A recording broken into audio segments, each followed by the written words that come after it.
देखिए आज हम बात करेंगे भारत के भूगोल के बारे में बात करेंगे, क्योंकि परीक्षा में इससे बहुत सारा क्वेश्चन आया था। देखिए अभी जो बीपीएससी या 3.0 का एग्जाम हो उसमें पूछ दिया था भारत का जो मानक समय है कितने डिग्री से होकर जाता है, तो 82 डिग्री पूर्वी दिशा में होता है।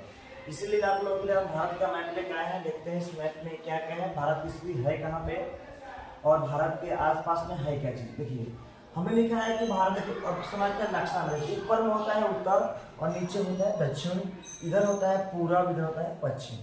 लिखा गया है उत्तरी गोलार्ध के बारे में ध्यान दीजिएगा। जब एक ग्लोब बनाइएगा तो ग्लोब में ये होता है विषुवत रेखा, यहाँ से कर्क रेखा ये होता है मकर रेखा।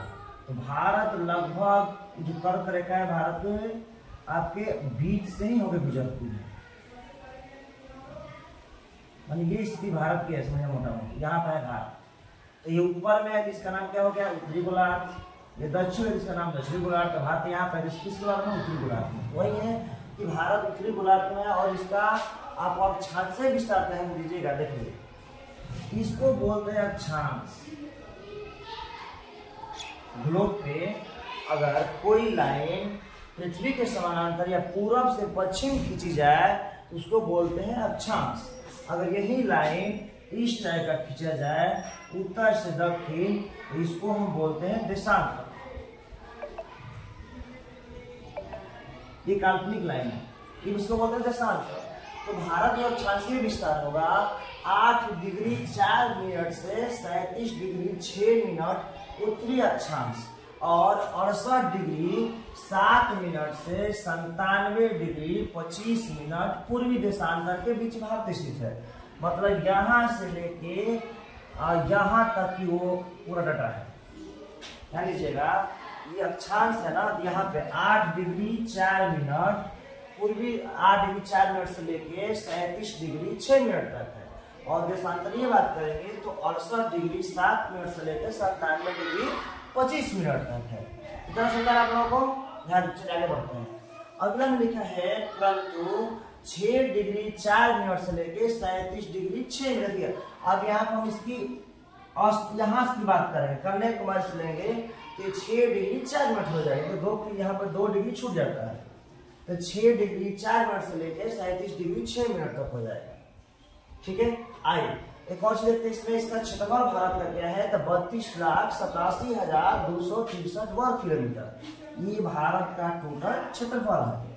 भारत विश्व का 7वां बड़ा देश है जो पूरे मतलब विश्व में 2.42% इसका क्षेत्रफल है। यह पूछा था परीक्षा में कि भारत का क्षेत्रफल विश्व के क्षेत्रफल कितना प्रतिशत है तो 2.42% है।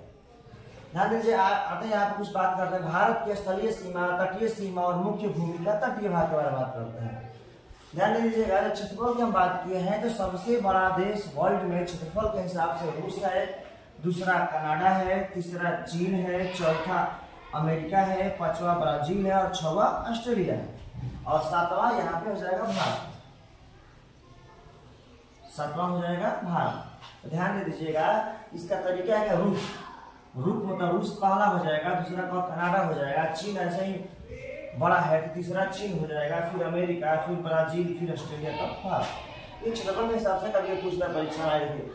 स्थल सीमा कुल लंबाई की हम बात करेंगे तो ये जितने सदके ये स्थल तो सीमा है, ये सारी लंबाई की हम बात करेंगे इसका है आपका 15,200 किलोमीटर भारत का है। ये क्या बोलते हैं उसको पूरी लाइन।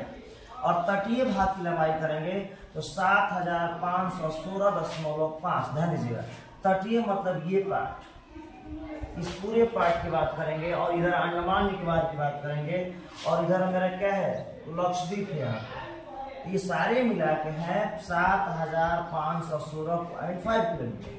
अब मुख्य भूमि की बात करेंगे तो यहाँ से लेके बस यहीं तक जितना पानी में है ये है मेरा 100 किलोमीटर। एक याद रखिएगा कुल 17 राज्य पड़ोसी देश के साथ जुड़े हैं। अब देखिए यहाँ से लेके ये पूरा जितना सारा यहाँ तक राज्य आ रहा है ये हमारे पड़ोसी मतलब अदर देश से 17 वो राज्य जुड़े। क्वेश्चन पूछ चुका है भारत के कितने राज्य अलग पड़ोसी देश की सीमा जुड़े हैं तो 17 राज्य।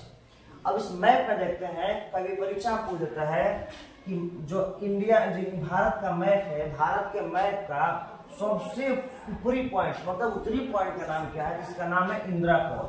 और दक्षिणी पॉइंट की बात करेंगे, दक्षिणी पॉइंट का इंदिरा पॉइंट देखिए, दक्षिणी की बात करेंगे इंदिरा पॉइंट जो अंडमान निकोबार में है, ध्यान दीजिएगा। इंदिरा कॉल ऊपर और इंदिरा पॉइंट नीचे, ये अंडमान निकोबार में है।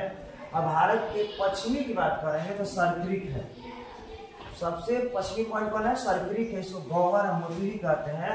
और पूर्वी की बात करेंगे तो किबुथ है, ये अरुणाचल प्रदेश में है, ये है किबुथ अरुणाचल प्रदेश।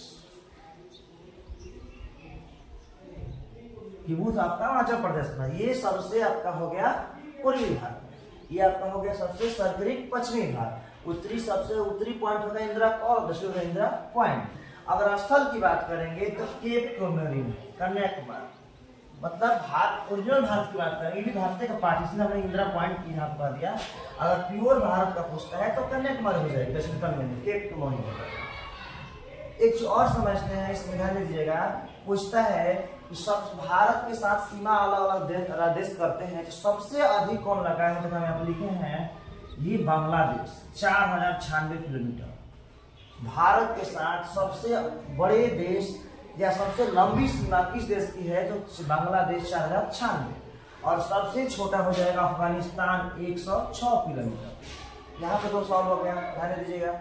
और फिर पूछता है परीक्षा में कि भारत के उत्तर से दक्षिण कितनी लंबाई है, याद रखिएगा 3214, मतलब 3214 किलोमीटर, 3214। अगर पूर्व से पश्चिम की लंबाई की बात करेंगे तो 2933 किलोमीटर, 2933 किलोमीटर।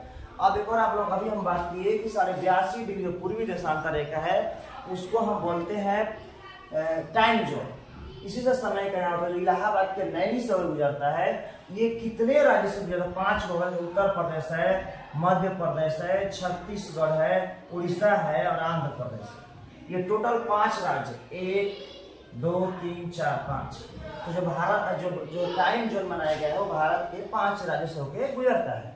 ये परीक्षा में पूछ चुका है।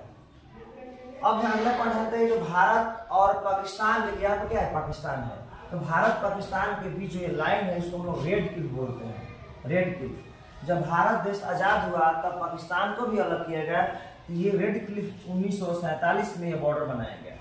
ध्यान दीजिएगा। अगला है भारत और अफगानिस्तान के बीच में डुरंड रेखा खींची गई है।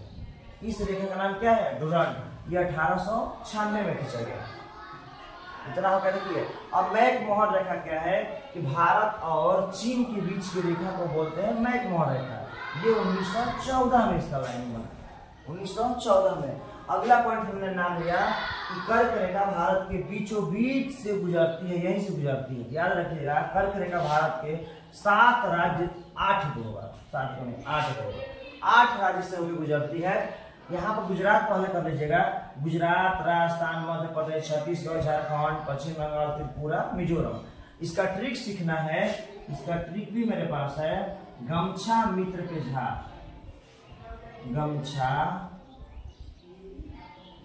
मित्र पर झाड़, ध्यान दीजिएगा। ग से गुजरात हो जाएगा, मध्य प्रदेश होगा, छत्तीसगढ़ हो जाएगा, आपका मिजोरम होगा, त्रिपुरा होगा, प से पश्चिम बंगाल होगा, र से राजस्थान होगा, झारखंड होगा। 1 2 3 4 5 6 7 8 टोटल 8 राज्य से ये कर्क रेखा गुजरती है। गमछा मित्र पे झाड़, ये पूरा का हो गया 8 लाइन से, मतलब 8 राज्य से होकर गुजरती है। और याद रखिएगा एक बात पूछता है, पिछले वीडियो में बताया है कि भारत में कुल 9 तटीय राज्य हैं। टोटल यहाँ गुजरात से लेके पश्चिम बंगाल तक कुल 9 तटीय राज्य हैं। तो तटीय राज्यों में सबसे बड़ा किसकी लंबाई है, समुद्र सटा हुआ है, यहाँ पे गुजरात है। गुजरात 1663 किलोमीटर, पहला स्थान गुजरात पे है। गुजरात राज्य की सीमा जल से 1663 किलोमीटर तक सटी हुई है। गुजरात का हो गया। आपको जो भी यहाँ पर डाटा लिखे हैं सबके पॉइंट्स को हमने आपको बता दिया। ये परीक्षा में आपकी एग्जाम में भी। हाँ एक और चीज देख लीजिए, यहाँ हमने यहाँ श्रीलंका है, ये क्या है, श्रीलंका। बहुत बार परीक्षा में पूछा है कि भारत और श्रीलंका के बीच कौन सी जल संधि है, इसको हम लोग बोलते हैं पाक जल संधि। यहीं पे है, भारत श्रीलंका के बीच पाक जल संधि है, और मन्नार की खाड़ी भी यहीं पे है। याद रखिएगा दोनों चीज भारत और श्रीलंका के बीच है। अगर भारत श्रीलंका ना दे तो याद रखिए किसके यहाँ पर क्या है, तमिलनाडु।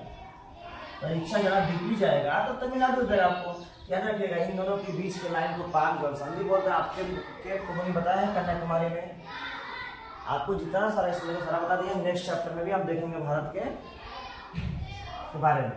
Okay, thank you.